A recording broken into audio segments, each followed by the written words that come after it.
مترونوم چیه؟ چطور باید بهترین استفاده رو ازش بکنم؟ تو این ویدیو تمام این نکات کامل بهت آموزش میدم.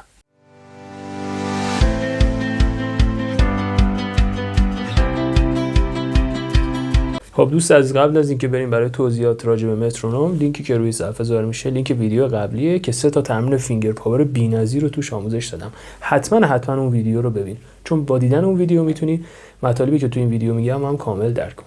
آخر این ویدیو هم یه نکته خیلی خفن راجع به طرز صحیح بهتر استفاده کردن از مترونوم رو بهت آموزش میدم. پس با هم باش تا آخر ویدیو.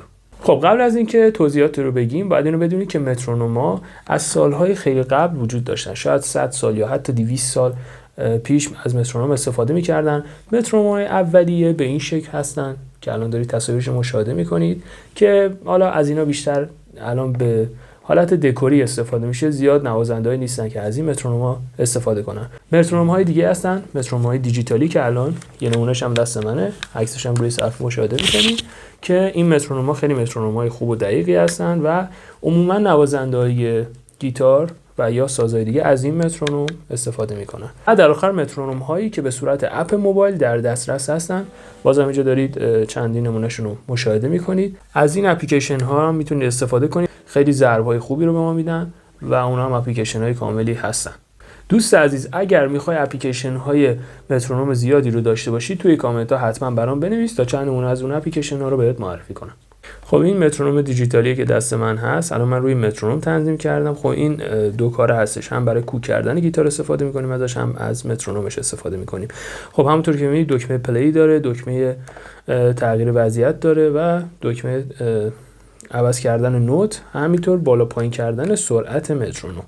سرعت مترونوم رو بر BPM بر ثانیه اینجا نمایش داده میشه که این توی این مترونوم من از سرعت اگه اشتباه نکنم 50 دارم تا 250 و همینطور نوت هایی که به ما میده نوت سیاه هستش، اینجا مشاهده میکنیم. خب نوت چنگ، نوت سلا چنگ، همینطوری دولا چنگ و ترکیب های دیگه که عموما ما بیشتر از نوت های سیاه و چنگ و دولا چنگ استفاده میکنیم برای ضرباتی که میخوایم حالا با مترونوم بگیریم. و حالا مثلا من این مترونوم رو میذارم روی اینجا، بیتش رو مثلا میذارم روی 1. خب همونجوری که توجه میکنید مترونوم روشن کردم، ببینید فقط 1 ضربه من نوت میده. 1 1 1 1. حالا ضرب میکنم دوتایی. الان ضرب میکنم دوتایی. 1 2 1 2. حالا سه تایی. 1 2 3 1 2 3. همینجوری 4 تایی. 2 3 4 1 2 3 4.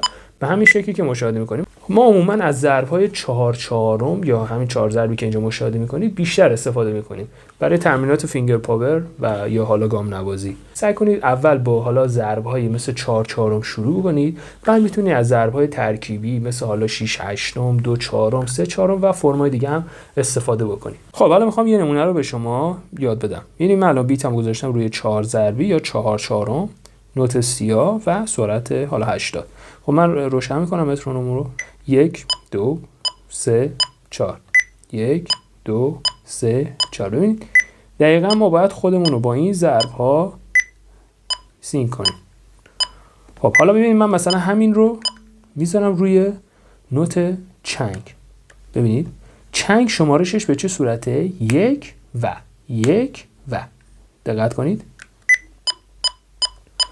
1 و 1 و 2 و 3 و 4 و 1 و 2 و 3 و 4 و 1 و 2 و 3 و 4 و ضربا هرچی میرن بالاتر خب سرعت اجراشون هم بالاتر میره.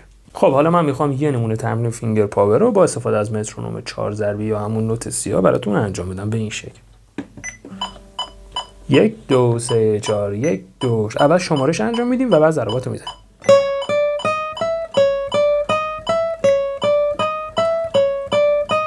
حالا میتونیم اینو تو توالی هم انجام بدیم، یعنی به سمت پایین مثلا.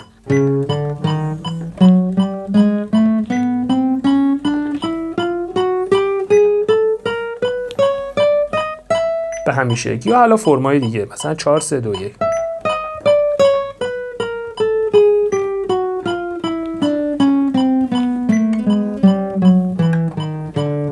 حالا میخوام فرم انجام تمرینات فینگر پاور با مترونوم مثلا نوت سی رو بهتون یاد بدم.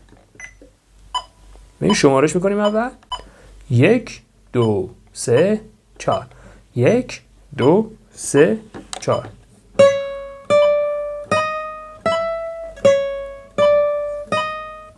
بعد مثلا سی بالایی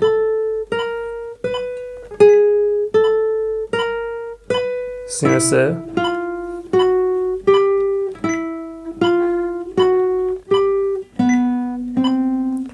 به همین شکل خیلی راحت میتونیم تمرینات رو انجام بدیم. خب نکته طلایی که اول ویدیو بهتون گفتم اینه دوستان، ببینید به هیچ عنوان مترونوم رو با سرعت‌های بالا شروع نکنید، همیشه با سرعت‌های پایین شروع کنید. ببینید مثلا فرض الان 80. اگر واقعا براتون انجام دادن تمرین سخته، خیلی میتونید سرعت رو بیارید پایین‌تر. حالا مثلا از سرعت خیلی پایین اشکال نداره، از سرعت پایین‌تر شروع کنید. با این سرعت‌ها تمرینات رو مثلا فینگر پاور رو انجام بدید. آروم آروم سرعت مترونوم رو ببرید بالا. یهو نیاید مثلا سرعت مترونوم رو ببرید مثلا از 50 رو 70. 5 تا 5 تا 3 تا 3 تا سرعت رو افزایش بدین. اینجوری خیلی راحت‌تر میتونید تمرینات رو با مترونوم انجام بدید. خب امیدوارم تا اینجا از دیدن ویدیو لذت برده باشی. دوست عزیز اگر کانال رو هنوز سابسکرایب نکردی لطفاً دکمه سابسکرایب رو بزن، زنگوله کانال هم فعال کن. تو این کانال قراره که گیتار رو از 0 تا 100 بهت آموزش بدم. دمتون گرم که تا اینجا همراه من بودید. بچه‌ها ویدیوهای دیگه کانالم حتما ببینید و این ویدیوها به هم وصلن و همینطور اگر ویدیو رو از 0 شروع کنید به دیدن خیلی راحت میتونید گیتار رو یاد بگیرید. من اینجا خیلی گیتار رو سعی کردم اصولی و از پایه بهتون آموزش بدم.